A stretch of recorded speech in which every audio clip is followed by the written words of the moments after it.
તો મિત્રો ચોમાસું આવે પહેલાં ગુજરાતવાસીઓએ ફરી એકવાર વરસાદ અને વાવાઝોડાના સંકટમાંથી પસાર થવું પડી શકે, કારણ કે ગુજરાતના દરિયાની અંદર એક મોટી હલચલ અત્યારે વિવિધ મોડલોની અપડેટોએ ચોંકાવ્યા છે. તો હવે પછી તો નિષ્ણાંતો પણ ગુજરાતના દરિયામાં વાવાઝોડું બનવાની આગાહી કરી રહ્યા છે. આપણે આજના વિડીયોની અંદર મિત્રો જાણીશું કે આવનારા દિવસોની અંદર ગુજરાતના દરિયામાં એટલે કે અરબી સમુદ્રની અંદર વાવાઝોડા બનવાને લઈ અત્યારે સમાચારો અને ચર્ચાઓ ચાલી રહી છે. ત્યારે જાણીશું કે શું અરબી સમુદ્રની અંદર આવનારા દિવસોમાં મિત્રો વાવાઝોડું બનશે તો ક્યારે બનશે ને આ વાવાઝોડાનું નામ શું રાખવામાં આવશે? તો અરબી સમુદ્ર જ નહીં, આવનારા દિવસોમાં તો બંગાળના ઉપસાગરમાં પણ એક મોટી વરસાદી સિસ્ટમ બને અને બંગાળના ઉપસાગરની સિસ્ટમ પણ મજબૂત બની શકે તેવી સંભાવનાઓની વચ્ચે અરબી સમુદ્રમાં એક અને બંગાળની ખાડીની ત્યાર પછીની બે સિસ્ટમો કે જે આવનારા દિવસોની અંદર મિત્રો સંભાવનાઓ છે કે વાવાઝોડા સુધીની કેટેગરી સુધી પણ પહોંચી શકે છે, જેની અંદર મિત્રો હવામાન નિષ્ણાંત અંબાલાલ પટેલ તરફથી તો ગુજરાત રાજ્યની અંદર આ અરબી સમુદ્રવાળી સિસ્ટમ બનશે તો કેટલાક પંથકો કે જ્યાં 15 થી 20 ઇંચ સુધીના વરસાદોની આગાહી જાણીશું મિત્રો તમામ અપડેટો. તો બીજી તરફ એ પણ જાણીશું અત્યારે ચાલી રહેલા ગુજરાત રાજ્યની અંદર કમોસમી માવઠાને લઈ ગુજરાત હવામાન વિભાગ તરફથી મિત્રો ગુજરાત રાજ્યની અંદર છૂટાછવાયા દક્ષિણી ગુજરાત અને સૌરાષ્ટ્રના કેટલાક વિસ્તારોમાં તીવ્ર થંડરસ્ટોર્મ સાથેનો ધોધમાર વરસાદ પડી રહ્યો છે. ત્યારે મિત્રો 17, 18, 19 અને 20 તારીખ દરમિયાન હજુ ગુજરાત રાજ્યના કેટલાક પંથકોમાં આગાહીને લઈ ગુજરાત હવામાન વિભાગ તરફથી લેટેસ્ટ આગાહીઓ આપવામાં આવી છે. આ તમામ અપડેટ એક પછી એક મેળવીશું. એ પહેલાં જો મિત્રો તમે અમારી આ મજેદાર યુટ્યુબ ચેનલ પર નવા છો તો ખાસ મિત્રો આ ચેનલને સબસ્ક્રાઈબ કરી દેજો. સૌથી પહેલાં આપને જણાવી દઈએ તો અત્યારનું ભારતનું સેટેલાઇટ પિક્ચર અમે તમને બતાવી રહ્યા છીએ. મિત્રો તમે જોઈ શકો છો ભારતની અંદર મિત્રો આ વર્ષે પ્રી મોન્સૂન એક્ટિવિટી ખૂબ જ વધી ચૂકી છે, જેમાં દક્ષિણી ભારતના તટીય ભાગોથી લઈને મધ્ય ભારત સુધી જોઈ શકો છો. અને આપણા ગુજરાત રાજ્યમાં પણ સૌરાષ્ટ્ર અને દક્ષિણી ગુજરાતના વિસ્તારોની અંદર પ્રી મોન્સૂન એક્ટિવિટીનો જોવા મળી રહ્યો છે વરસાદ. દક્ષિણ ગુજરાતના તો તમામ જિલ્લાઓમાં છેલ્લી કેટલીક કલાકોથી વાતાવરણમાં પલટો આવ્યો છે. પ્રી મોન્સૂન એક્ટિવિટી તીવ્ર કડાકા અને ભડાકાને આપને જણાવી દઈએ ભારતીય હવામાન વિભાગ તરફથી મિત્રો અત્યારે માલદીવ્સના ભાગો હોય, શ્રીલંકાના કેટલાક જે દક્ષિણીય ભાગો છે તે ભાગો, તો બંગાળની ખાડીથી લઈ અંદમાન નિકોબાર ટાપુ અને મિત્રો મ્યાનમારની અંદર 2025ના ચોમાસાના આગમનની રેખાને ખેંચી લીધી છે. આ વર્ષે ચોમાસું ભારતના વિસ્તારોમાં 4 દિવસ વહેલું જોવા મળે તેવું અત્યારે નિર્ધારિત સમયથી વહેલું આવવાની શંકાઓ થઈ રહી છે. એવામાં આવનારા દિવસોમાં અરબી સમુદ્ર અને બંગાળની ખાડીમાં વાવાઝોડાની પણ સંભાવનાઓ થઈ રહી છે. એ જાણીએ પહેલા મિત્રો અત્યારે તમામ રાજ્યનો 17મી મેના દિવસનો જે વરસાદની આગાહીનો નકશો અત્યારે બતાવવામાં આવી રહ્યો છે, જેમાં મિત્રો 17 તારીખે આપણા ગુજરાત રાજ્યની અંદર જોઈ શકો રેનફોલ ફોરકાસ્ટની અંદર વરસાદ પડવાની આગાહી કરવામાં આવી છે.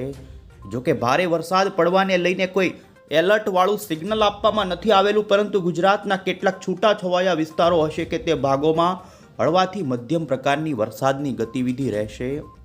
જેમાં જાણીશું ગુજરાત હવામાન વિભાગે ગુજરાતના કયા જિલ્લામાં આગાહી આપી છે. પહેલાં તમે જોઈ શકો મિત્રો 18મી મેના દિવસે પણ ગુજરાત રાજ્યની અંદર હળવાથી મધ્યમ પ્રકારની વરસાદની સંભાવના ભારતીય હવામાન વિભાગે કરી છે. 19મી મેના દિવસનો પણ તમે નકશો જોઈ શકો છો. ગુજરાત રાજ્યની અંદર હળવાથી મધ્યમ પ્રકારની વરસાદની આગાહી કરવામાં આવી રહી છે, પરંતુ ભારે વરસાદનું એલર્ટ ગુજરાતમાં નથી આપવામાં આવેલું. ભારતના તમામ રાજ્યોની અંદર મિત્રો ભારે વરસાદ પડવાને લઈને એલર્ટ 19 તારીખે આપવામાં આવ્યું છે. ત્યારે 20 તારીખે પણ તમે જોઈ શકો છો મિત્રો આપણા પાડોશી રાજ્ય એવા મહારાષ્ટ્રની અંદર તો અતિ ભારે પ્રી મોન્સૂન એક્ટિવિટી જોવા મળે. મહારાષ્ટ્રના અતિ ભારેવાળા વરસાદની ગતિવિધિ ગુજરાતના દક્ષિણી ગુજરાતના વલસાડ અને ડાંગના કેટલાક પંથકોમાં પણ જોવા મળી શકે. ને મિત્રો છેલ્લા કેટલાય દિવસોથી જોવા જઈએ તો 2-3 દિવસથી દક્ષિણી ગુજરાતની અંદર વરસાદની ગતિવિધિમાં ભારે વધારો થયો છે. જોઈશું આઈએમડી તરફથી ભારતની અંદર ચોમાસાના આગમનને લઈને જે અત્યારે દક્ષિણીય પશ્ચિમનું ચોમાસું મિત્રો 13મી મેના દિવસે અંદમાન નિકોબાર ટાપુના ભાગોમાં પહોંચી ગયું છે. ત્યાર પછી 15 અને 16મી મેના દિવસે આ ચોમાસું જોઈ શકો છો શ્રીલંકાના દક્ષિણીય તટીય વિસ્તારો હોય, માલદીવ્સના વિસ્તારો હોય, આ સાથે જ અંદમાન નિકોબારના તમામ પંથકો અને મ્યાનમારની અંદર મિત્રો નૈઋત્યના ચોમાસાના પવનો પહોંચી ગયાની અત્યારે આગાહી હવામાન વિભાગે કરી દીધી. આવનારા દિવસોની અંદર કેરળની અંદર પણ આ વર્ષે ચોમાસું વહેલું બેસવાની વાત છે ને જોઈ શકો કેરળની અંદર મિત્રો આ વર્ષનું ચોમાસું 27મી મેના દિવસે પહોંચે તેવી સંભાવના વ્યક્ત કરવામાં આવી છે. અંબાલાલ પટેલે આ ચોમાસું ક્યારે બેસે તેને લઈને આગાહીઓ કરીએ પહેલાં ફટાફટ આપણે એ જાણી લઈએ. તમે મિત્રો જોઈ શકો છો ગુજરાત અમદાવાદ મોસમ કેન્દ્ર વિભાગ તરફથી 17 તારીખના દિવસે ગુજરાતના કેટલાક દક્ષિણી ગુજરાત, પૂર્વ ગુજરાત અને સૌરાષ્ટ્રના જિલ્લાઓની અંદર હળવાથી મધ્યમ પ્રકારની ગાજવીજ સાથેની વરસાદની આગાહી કરી છે. 17મે શનિવારના દિવસે તમે જોઈ શકો છો સૌરાષ્ટ્રની અંદર ભાવનગર જિલ્લો, અમરેલી જિલ્લો, રાજકોટ જિલ્લો તો આ સાથે જ દક્ષિણી ગુજરાતના ડાંગ, તાપી, નવસારી, વલસાડથી લઈ આ સાથે ઉત્તર ગુજરાતના અરવલ્લી, મહીસાગર, પંચમહાલ, દાહોદ, છોટાઉદેપુર સહિતના ભાગોમાં 17મી મેના દિવસે મિત્રો હળવા વરસાદની આગાહી રહેશે. આ સાથે જ 18મી મેનો પણ આપણે આગાહીનો મેપ જોઈ લઈએ તો તમે જોઈ શકો 18મી મેના દિવસે સૌરાષ્ટ્રની અંદર ભાવનગર, અમરેલી અને રાજકોટ આ 3 જિલ્લાની અંદર હળવા મધ્યમ વરસાદની આગાહી ભારતીય હવામાન વિભાગની સાથે ગુજરાત હવામાન વિભાગે કરી છે. તો દક્ષિણ ગુજરાતની અંદર મિત્રો નવસારી, વલસાડ, ડાંગ, તાપી સુધીના પંથકો હોય, નર્મદા, છોટાઉદેપુરથી લઈ મધ્ય પૂર્વ ગુજરાત અને ઉત્તર ગુજરાતના પૂર્વ લાગુના પંથકોમાં હળવા વરસાદની સંભાવના. 20 તારીખ પછી ગુજરાતની અંદર ફરી વરસાદનું જોર વધશે. ગુજરાત હવામાન વિભાગ તરફથી તમે જોઈ શકો છો સૌરાષ્ટ્રના જિલ્લાઓ હોય, ઉત્તર ગુજરાતના, મધ્ય ગુજરાત લાગુના જિલ્લાઓ હોય અને દક્ષિણી ગુજરાતના જિલ્લાઓની અંદર 22મી મેના દિવસે જોઈ શકો છો બોટાદ, રાજકોટ, જૂનાગઢ સહિતના જિલ્લાઓમાં 20 તારીખ પછી ગુજરાતની અંદર ફરી વરસાદની ગતિવિધિમાં વધારો થશે. અને હવે પછી મિત્રો અમે તમને મોડલના આધારે વાવાઝોડાને લઈ અને ગુજરાતની અંદર આવનારા દિવસોમાં જેમાં ખાસ કરીને 22મી તારીખ સુધીની જે આપણે આગાહી મેળવી, જેમાં તમે જોઈ શકો છો મિત્રો અમે 17મી મેના દિવસનો ગુજરાત રાજ્યના ખાસ કરીને દક્ષિણી ગુજરાતના જિલ્લાઓ છે કે તે ભાગોમાં વરસાદની ગતિવિધિ જોવા મળી છે. જેમાં ડાંગ, તાપી, વ્યારા આ સાથે જ જોઈ શકો નર્મદા, ડેડિયાપાડાથી લઈ મધ્ય ગુજરાતના વડોદરા શહેર સુધીના પંથકોની અંદર મોડી સાંજ સુધીની અંદર વાતાવરણમાં પલટો આવે ને અમુક દક્ષિણી ગુજરાતના, મધ્ય ગુજરાત અને મહારાષ્ટ્રના સરહદી જે જિલ્લાઓ છે તે પંથકોની અંદર 17 તારીખના દિવસે હળવાથી મધ્યમ પ્રકારની આગાહી ગાજવીજ સાથે રહે છે. તો સૌરાષ્ટ્રની અંદર પણ ખાસ કરીને તમે જોઈ શકો છો મોરબી, સુરેન્દ્રનગર આ સાથે જ બોટાદ, અમરેલી અને રાજકોટ, જામનગરના કેટલાક વિસ્તારો છે કે બપોર પછી અને સાંજના સમયગાળા દરમિયાન કેટલાક વિસ્તારોમાં ગાજવીજવાળા વાદળાઓ બનાવી આ વરસાદની ગતિવિધિ ખાસ કરીને મિત્રો બપોર પછી અને મોડી સાંજ સુધી જોવા મળી શકે. ખૂબ જ સીમિત વિસ્તારની અંદર થંડરસ્ટોર્મની એક્ટિવિટી બને અને જેના કારણે તે ભાગોમાં ગાજવીજ સાથે વરસાદ પડે. 18મી મેનો પણ તમે અહીં અત્યારે જોઈ શકો છો. ખાસ કરીને 18 તારીખે ગુજરાતના દક્ષિણી ગુજરાતના જે મહારાષ્ટ્ર બોર્ડરના નાસિક લાગુ, વલસાડ આ સાથે ડાંગના સાપુતારા, આહવા લાગુના વિસ્તારો છે તો તાપી, વ્યારાથી લઈ અને જોઈ શકો છો નર્મદા જિલ્લાના રાજપીપળા લાગુથી વિસ્તારો છે કે તે ભાગોમાં છૂટો છવાયો હળવો મધ્યમ વરસાદ જોવા મળી શકે છે. મિત્રો મહારાષ્ટ્રની અંદર આવનારા દિવસોમાં ભારે વરસાદની સંભાવના વ્યક્ત કરવામાં આવી રહી છે અને જેને લઈ ગુજરાત રાજ્યના દક્ષિણી ગુજરાતના જિલ્લામાં વરસાદ લાંબો થઈ શકે ને જેને લઈ દક્ષિણ ગુજરાતના છૂટાછવાયા પંથકોમાં વરસાદ જોવા મળી શકે. તમે જોઈ શકો છો મિત્રો આવનારા દિવસોની અંદર બંગાળના ઉપસાગરની અંદર એક સાયક્લોનિક વરસાદી સિસ્ટમ કે જે તમિલનાડુ તટીય વિસ્તારોની અંદર બન્યા પછી આ સિસ્ટમ થોડી ખાસ કરીને ઉત્તરીય પશ્ચિમની દિશા તરફ આગળ વધશે અને ધીમે ધીમે ભારતના આ જે બેંગલવીવાળા પંથકોમાંથી આ સિસ્ટમ પાર કરીને અરબી સમુદ્ર દરિયાની અંદર આવશે. અત્યારે દરિયાનું તાપમાન ખૂબ ઊંચું છે અને ઊંચા તાપમાનના કારણે સાયક્લોન રચાવાની સંભાવનાઓ વધી રહી છે. ત્યારે હવામાન નિષ્ણાંતો અને વિવિધ અમેરિકન અને યુરોપિયન મોડલો પણ હવે આ વાવાઝોડું જાય તે પ્રમાણેની સંભાવનાઓ બતાવી રહ્યા છે.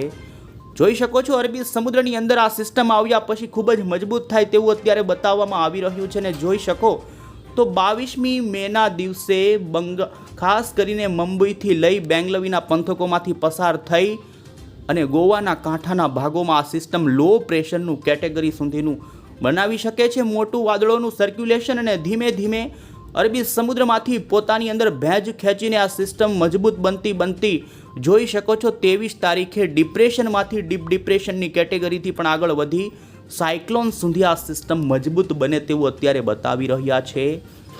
ગુજરાત રાજ્યની અંદર અત્યારે આ સિસ્ટમને લઈ વાવાઝોડાના સમાચારો ચાલી રહ્યા છે. ત્યારે મિત્રો આપને જણાવીએ કે હજુ આ સિસ્ટમ બની નથી. આ સિસ્ટમ બન્યા પછી જ આગળ વાવાઝોડું બનશે કે નહીં, અને વાવાઝોડું બનશે તો કેટલી કેટેગરી સુધીનું બનશે તે જોવાનું રહેશે. અત્યારથી જ આ વાવાઝોડું બનશે તે આગાહી કરી દેવી થોડી વહેલી જણાય, પરંતુ અત્યારે વિવિધ મોડલો અને ખાસ અંબાલાલ પટેલ તરફથી અરબી સમુદ્રની અંદર મિત્રો વાવાઝોડું બને તેવી ચક્રવાતની આગાહીઓ કરવામાં આવી રહી છે.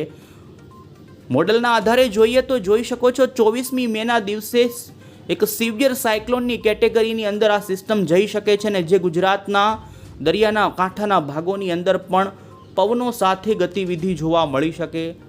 અંબાલાલ પટેલની આગાહી છે કે વાવાઝોડું છે કે તેના કારણે ગુજરાત રાજ્યની અંદર પશ્ચિમી સૌરાષ્ટ્ર અને દક્ષિણી સૌરાષ્ટ્રના કાંઠાના જે તટીય વિસ્તારો છે તે ભાગોમાં ભારે વરસાદ નોંધાઈ શકે છે.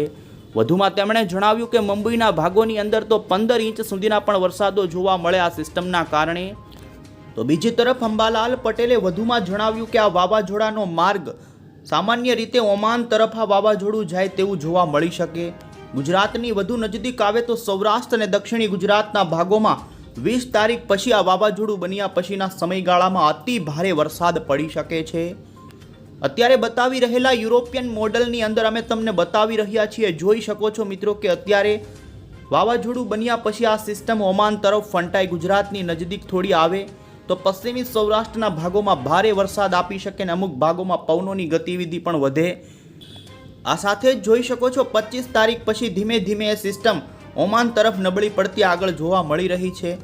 જોકે મિત્રો આ સિસ્ટમ બને તે સંભાવના અત્યારે વધુ જોવા મળી રહી છે, અને આ સિસ્ટમ વાવાઝોડું બનશે કે નહીં તે હજુ અગાઉથી કહેવું ખૂબ મુશ્કેલ જણાય, પરંતુ એક મજબૂત સિસ્ટમ બને અને જેના કારણે ગુજરાત રાજ્યની અંદર અરબી સમુદ્રની હલચલ થાય અને ગુજરાતના ગુજરાતવાસીઓએ અરબી સમુદ્રની હલચલમાંથી પસાર થવું પડે તેવું બની શકે. 27મી મે આજુબાજુ તમે જોઈ શકો છો મિત્રો બંગાળના ઉપસાગરની અંદર પણ એક સિસ્ટમ આકાર પામી રહી છે, અને બંગાળના ઉપસાગરમાં પણ એ સિસ્ટમ મજબૂત ડિપ્રેશનથી ડીપ ડિપ્રેશનની કેટેગરીમાં જાય. અત્યારે જોવા મળી રહ્યું છે કે બંગાળની ખાડીની અંદર સિસ્ટમ મજબૂત વધુ બને તે પ્રમાણેની અત્યારે પરિબળોની ગતિવિધિ છે, અને બંગાળની ખાડીમાં પણ મિત્રો એ સિસ્ટમ વાવાઝોડું બને તેમ આવનારા દિવસોમાં અરબી સમુદ્ર અને બંગાળની ખાડી એમ બંનેમાં એક-એકથી 2 વાવાઝોડા સુધીની અત્યારે પરિબળોના આધારે સંભાવનાઓ જોવા મળી રહી છે. જો અરબી સમુદ્રની અંદર વાવાઝોડું બનશે તો એ વાવાઝોડાનું નામ મિત્રો શક્તિ વાવાઝોડું રાખવામાં આવી શકે છે, જે શ્રીલંકા તરફથી નામ આપવામાં આવ્યું છે. જો બાંગ્લાદેશ ખાસ કરીને જોઈ શકો છો કે અરબી સમુદ્રની અંદર વાવાઝોડું બને કે બંગાળની ખાડીમાં બને, પહેલું વાવાઝોડું જે બનશે તેનું નામ શક્તિ હશે.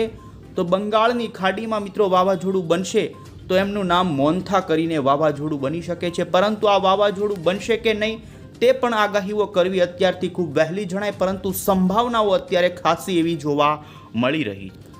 અને વધુમાં મિત્રો અંબાલાલ પટેલ અંગેની આગાહીઓ પણ આપને જણાવીએ તો અંબાલાલ પટેલ તરફથી આ વર્ષના ચોમાસાને લઈ ગુજરાત રાજ્યની અંદર વહેલું ચોમાસું બેસવાની સંભાવના વ્યક્ત કરવામાં આવી છે.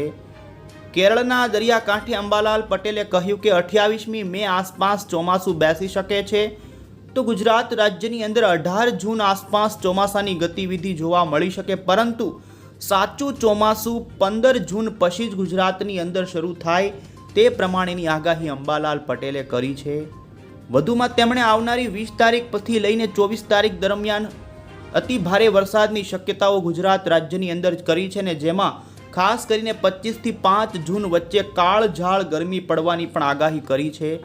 અત્યારે ચાલી રહેલા દિવસોની અંદર પણ અંબાલાલ પટેલે કાળઝાળ અને આકરી ગરમીની આગાહી કરી છે, અને આગાહી સાચી ઠરતી જણાય છે.